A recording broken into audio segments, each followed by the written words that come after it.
अस्सलाम वालेकुम। अगर आप लोग ट्रेडिंग करने जाएंगे तो मार्केट आप लोगों को हरवा देगी। इसीलिए मैं आप लोगों से कह रहा होता हूँ कि आप लोग लॉन्ग टर्म के हवाले से स्टॉक्स को बाय करा करें, लेकिन बाइंग ऑन डिप के हिसाब से आप लोग स्टॉक्स को एकोमुलेट करा करें। वो इसलिए कि कभी ना कभी स्टॉक का जो सपोर्ट लेवल बना हुआ होता है ना निचले लेवल्स पे, वहाँ स्टॉक लाजमी आता है, तो फिर वहाँ आप लोग स्टॉक्स को बाय कर लिया करें। अगर मैं आज की KSE 100 की बात कर लेता हूँ तो आप लोग के सामने KSE 100 के चार्ट्स भी आ रहे हैं कि KSE 100 ने किस तरह से 23 से रिकवरी करी है। KSE 100 23 से 58,500 तक गया है, KSE 100 सपोर्ट लेवल बनाया और फिर 23 से KSE 100 61,500 तक आया। तो मैं आप लोगों से इसीलिए बोल रहा होता हूँ कि आप लोग लाजमी वीडियोस को मेरी लाइक भी कर लिया करें, ताकि फिर ये वीडियो ज़्यादा से ज़्यादा आगे बढ़े और मैं ये जैसी वीडियो अपलोड करूँ तो ये फिर वीडियो आप लोगों तक भी पहुँच जाए। और जो भी न्यू व्यूअर्स ये वीडियो वॉच कर रहे हैं वो इस चैनल को सब्सक्राइब भी करें, ताकि फिर आप लोगों को इस तरह की अच्छी और बेहतर वीडियोस टाइमली मिलती रहे। तो वीडियो को लाइक और चैनल को सब्सक्राइब लाजमी कर दिया करें। तो फिर जो मैंने आप लोगों को कल की वीडियो में बताया था ना कि 58,000 पे KSE 100 का मजबूत सपोर्ट लेवल बना हुआ है, तो आज तो आप लोगों ने खुद देख ही लिया कि KSE 100 कितना ज़्यादा तेजी से 15,500 तक आया और फिर जैसी बाइंग जनरेट हुई है तो फिर 23 से KSE 100 रिकवरी करता हुआ अपवर्ड की तरफ ही गया है और फिर 23 से अपवर्ड की तरफ चला गया। इस मार्केट से लोगों ने हजारों नहीं बल्कि लाखों रुपए तक कमाए। वो इसलिए कि सही वक्त पे आप लोग सही स्टॉक्स को बाय करेंगे ना और सही वक्त पे आप लोग सही डिसीजंस ले लेंगे, तो वहीं पर आप लोगों को अच्छा कैपिटल गेन उसी वक्त ही हासिल हो जाएगा। तभी मैं आप लोगों से कह रहा होता हूँ कि आप लोग लॉन्ग टर्म प्लानिंग के हवाले से स्टॉक्स को बाय करा करें। अगर मैं 2023 की बात कर लेता हूं तो कितनी ज़्यादा अच्छी मार्केट की परफॉर्मेंस भी रही है। कहाँ देखा है तो KSE 100 38,000 तक गया और फिर 23 से रिकवरी आई और KSE 100 23 से अपवर्ड की तरफ ही गया।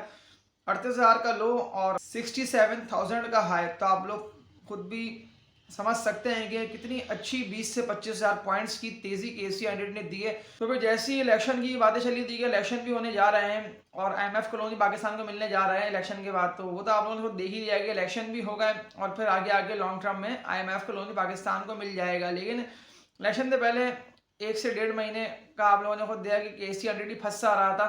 60,000 का सपोर्ट लेवल और 65,000 का रेजिस्टेंस, इसी दरमियान ही KSE 100 ट्रेडिंग करता रहा, ही ज़्यादातर स्टॉक्स जमा होते रहे। लेकिन इस 60 से लेके 65,000 की जो अंदर ही KSE 100 ने ट्रेडिंग करी है, तो फिर यहाँ पर भी लोगों ने एक अच्छा कैपिटल गेन भी हासिल करा स्टॉक से। वो इसलिए कि 60,000 का सपोर्ट लेवल KSE 100 ने जैसे ही बनाया, फिर 23 से KSE 100 ने रिकवरी करी, अपवर्ड की तरफ ही गया, 65,000 पे गया, तो फिर 65,000 पे लोगों को अच्छा कैपिटल गेन भी हासिल हुआ। तो लेकिन फिर 65,000 का रेजिस्टेंस बना और फिर उससे नीचे पर ही KSE 100 आगे ट्रेडिंग करता रहा। तो इसीलिए मैं आप लोगों से कह रहा होता हूँ कि आप लोग पैनी स्टॉक से बचते हुए चलें। वो इस दफ़ा की तेज़ी में भी आप लोगों ने देख ही लिया कि पैनी स्टॉक्स थोड़े बहुत बढ़े, जिस तरह से KSE 100 बढ़ा, लेकिन फिर पैनी स्टॉक्स में लोग फंसे, लोगों के अच्छे खासे पैसे फंस चुके हैं। तो अभी अगर मैं KSE 100 की बात कर लेता हूँ तो 58,000 पे KSE 100 का मजबूत सपोर्ट लेवल है। अभी 58,000 से ऊपर पर ही KSE 100 ट्रेडिंग करता रहेगा। तो यहाँ पे आप लोगों को कोई भी स्टॉक्स को बाय करना है तो आप लोग स्टॉक्स के बेस्ट बाइंग जोन्स देख लिएगा, क्योंकि अभी IMF का लोन ही पाकिस्तान को मिलने जा रहा है। लेकिन फिर गवर्नमेंट जैसे आ जाती है और जो भी गवर्नमेंट आती है और फिर जो डिसीजंस लेगी, तो फिर उसके बाद तो IMF को लोन ही पाकिस्तान को मिलना है। तो 2024 में भी आप लोगों को एक अच्छी तेजी दिखने में आ सकती है, 10 से 15,000 पॉइंट्स की। 75,000 का लॉन्ग टर्म टारगेट जो बता रहे हैं रिसर्च हाउसेस भी, तो बिल्कुल ये टारगेट भी KSE 100 का आ जाएगा। लेकिन अभी तो फिलहाल गैर यकीनी की सूरत हाल चल रही है। मार्केट्स के सेंटिमेंट्स भी बहुत ज़्यादा ही वीक हो चुके हैं, तभी ज़्यादातर स्टॉक्स आप लोग को देख रहे हैं कि लोअर लॉक भी रख रहे हैं और सपोर्ट लेवल कोई नहीं बन पा रहा। जैसे बहुत से 1 से 1.5 महीने तक आप लोगों को दिखने में आ सकता है कि KSE 100 यहाँ पे जो लेवल मैंने आप लोगों को बताया कि ये लेवल KSE 100 का एक बना हुआ है, तो यहाँ आप लोगों को KSE 100 ट्रेडिंग करता हुआ दिखाई दे सकता है। ज़्यादातर स्टॉक्स आप लोगों को नीचे की तरफ आते हुए दिखाई दे सकते हैं। लेकिन फिर जैसी गवर्नमेंट आ जाती है और मजबूत और अच्छे डिसीजंस ले लेती है, जिससे कंपनीज को ही फायदा हासिल होगा आगे आके, तो बिल्कुल फिर सारे स्टॉक्स तेजी से बढ़ेंगे। लेकिन ये लॉन्ग टर्म 6 से 8 महीने बाद ये दिखने में आ सकता है। लेकिन इस ईयर एक तेजी आना बाकी, जो मैंने आप लोगों को बताया, क्योंकि देखिए जो मजबूत कंपनी का स्टॉक होगा ना वो आप लोगों को रिटर्न देता रहेगा। और अगर वो मजबूत कंपनी का स्टॉक नीचे की तरफ आ जाता है ना, तो जैसी KSE 100 में एक मजबूती आएगी और जैसी तेजी होगी ना, भले वो 6 महीने बाद हो, साल बाद हो, 1.5 साल बाद हो, तो वो फाइनेंशियली स्टेबल कंपनी का स्टॉक तेजी से बढ़ेगा और एक सपोर्ट लेवल बनाता हुआ बुलिश हो जाएगा और अपवर्ड की तरफ चला जाएगा। जिस तरह से अटक रिफाइनरी की मिसाल आप लोगों के सामने है कि 100% से भी जायद का अटक रिफाइनरी का स्टॉक ने सारे इन्वेस्टर्स और ट्रेडर्स और सबने एक जबरदस्त कैपिटल गेन भी अटक रिफाइनरी के स्टॉक से हासिल करा। इसके अलावा छोटे में पाकिस्तान रिफाइनरी का देखिए मैं आप लोगों को बता रहा था कंटिन्यूसली पाकिस्तान रिफाइनरी ने भी ज़बरदस्त कैपिटल गेन लोगों को दिया। इसके अलावा पाकिस्तान रिफाइनरी जो है बिल्कुल अभी भी यहाँ से भी तेज़ी से बढ़ सकता है, वो इसलिए कि अभी तो रिफाइनरी पॉलिसी भी आ रही है और इसके अलावा न्यू एक्सपेंशन भी होती है पाकिस्तान रिफाइनरी में, तो बिल्कुल यहाँ से भी तेजी से बढ़ सकता है। लेकिन जो बातें मैं आप लोगों को देखिए बता रहा होता हूँ ना कि आप लोग बाइंग ऑन डिप, और जो स्टॉक्स आप लोगों को डिप पर मिल रहे हो हमेशा आप लोग डिप पे स्टॉक्स को बाय करा करें। वो इसलिए कि देखिए ऑल टाइम हाई पे तो कोई भी बंदा स्टॉक को बाय कर सकता है, वो इसलिए कि निचले लेवल से वॉल्यूम्स अच्छे लगते हुए आ रहे होंगे ना स्टॉक्स के, तो वो स्टॉक्स बुलिश ट्रेंड में ही जा रहा होगा। और अगर फंडामेंटली स्ट्रॉन्ग स्क्रिप्ट होगा तो वो बढ़ते हुए आप लोगों को डिविडेंड्स और पे आउट्स भी कंपनी देगी। तो वो तो आप लोगों ने इस दफ़ा की तेज़ी भी देख लिया। लेकिन ऑल टाइम हाई पे फिर ये होता है कि ज़्यादातर लोग अभी जिस तरह से तेज़ी एक KC 100 में देखने में आई 20-25 हज़ार पॉइंट्स की, तो बहुत सारे लोग पीक पे स्टॉक्स को बाय करके फंस चुके हैं। अगर मैं OEDC की बात कर लेता हूँ, PPL कंपनी की बात कर लेता हूँ, सुई northern gas pipelines power company, इसके अलावा भी बहुत सारी कंपनीज के ऐसे स्टॉक्स थे जिसमें लोग फंस चुके हैं। तो वो तो आप लोगों के सामने है कि उन सारी कंपनीज के स्टॉक्स को लोअर लॉक भी लग रहे हैं। तो फिर आज आप लोगों ने खुद देख ही लिया कि PPL के स्टॉक को भी लोअर लॉक लगा और अच्छे खासे लोअर लॉक पर भी वॉल्यूम बने हुए थे PPL कंपनी के स्टॉक में, OEDC के स्टॉक में, ज़्यादातर कंपनीज के स्टॉक्स को आप लोगों ने खुद देख ही लिया कि लोअर लॉक लगे और वॉल्यूम्स भी वॉल्यूम के साथ यानी कि लोअर लॉक लगे। तो तभी देखिए मैं आप लोगों से कह रहा होता हूँ कि आप लोग ऑल टाइम हाई पे जब स्टॉक जा रहा हो ना, तो आप लोग स्टॉप लॉस लाजमी लगाते हुए स्टॉक के साथ साथ चले तो वो ज़्यादा बेहतर है। क्योंकि देखिए स्टॉप लॉस ही वो मेन चीज़ होती है कि आप लोगों को पता होना चाहिए कि स्टॉप लॉस क्या होता है।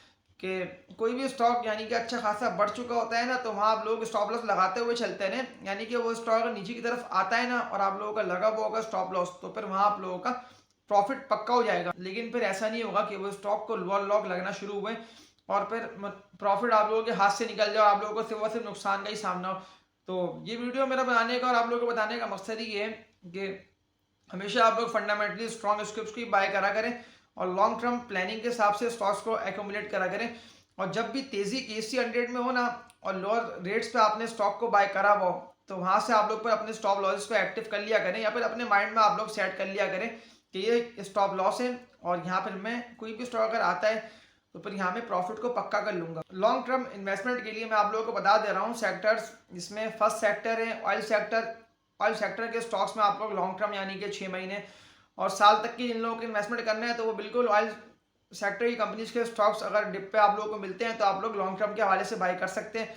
इसके अलावा टेक्सटाइल सेक्टर के स्टॉक्स आप लोगों को डिप पर मिलते हैं तो आप लोग बिल्कुल इन स्टॉक्स को लॉन्ग टर्म के हवाले से बाय कर सकते हैं। इसके अलावा बैंकिंग सेक्टर के स्टॉक्स आप लोगों को मिलते हैं तो बिल्कुल आप लोग लॉन्ग टर्म के हवाले से बैंकिंग के स्टॉक्स को भी बाय कर सकते हैं। इसके अलावा फर्टिलाइजर सेक्टर के स्टॉक्स को आप लोग लॉन्ग टर्म के हवाले से एक्यूमुलेट करके बाय कर सकते हैं, क्योंकि ये बहुत ज़्यादा ही बेस्ट सेक्टर है और डिविडेंड्स और पे आउट्स भी कंपनीज आप लोगों को देती रहेंगी। तो आप लोगों को यानी कि अच्छी रिटर्न मिलती रहेगी स्टॉक्स को आप लोगों ने होल्डिंग करी हुई होगी। तो ये सारे सेक्टर्स मेरा आप लोगों को बताने का मकसद ही है कि आप लोग इन सेक्टर्स की कंपनीज के स्टॉक्स को बाइंग ऑन डिप के हिसाब से एक्यूमुलेट कर सकते हैं और जैसी तेजी हो बुल्ला आए तो फिर एक अच्छा रिटर्न भी आप लोगों को हासिल हो जाए। क्योंकि इसी मार्केट से लोगों ने हज़ारों नहीं बल्कि लाखों रुपए तक कमाए। तो मैं आप लोगों को तभी कंटिन्यूसली मेरी पिछली वीडियोस को भी जाके आप लोग वॉच करके देख सकते हैं कि मैं आप लोगों को इसीलिए इस तरह की सारी कंपनीज के स्टॉक्स बता रहा होता हूँ कि जिन कंपनीज के स्टॉक्स में आप लोग इन्वेस्टमेंट करें तो आप लोगों को एक अच्छा कैपिटल गेन और रिटर्न हासिल हो जाए। तो आप लोग कोई भी सवाल हो आप लोग कमेंट सेक्शन में लाजमी करके बता देंगे ताकि फिर मैं नेक्स्ट डे जो वीडियो बनाऊँ तो इस वीडियो में आप लोगों के सवाल के आंसर आप लोगों को मिल जाए। और वीडियो को आप लोग लाजमी लाइक भी कर दिया करें और जो भी न्यू व्यूअर्स जी की वीडियो वॉच कर रहे हैं वो इस चैनल को सब्सक्राइब भी करें ताकि फिर आप लोगों को इस तरह की अच्छी और बेहतर वीडियोस टाइमली मिलती रहे। तो वीडियो को लाइक और चैनल को सब्सक्राइब लाजमी कर दिया करें। तो तब तक के लिए अपना ख्याल रखिएगा। अल्लाह हाफिज़।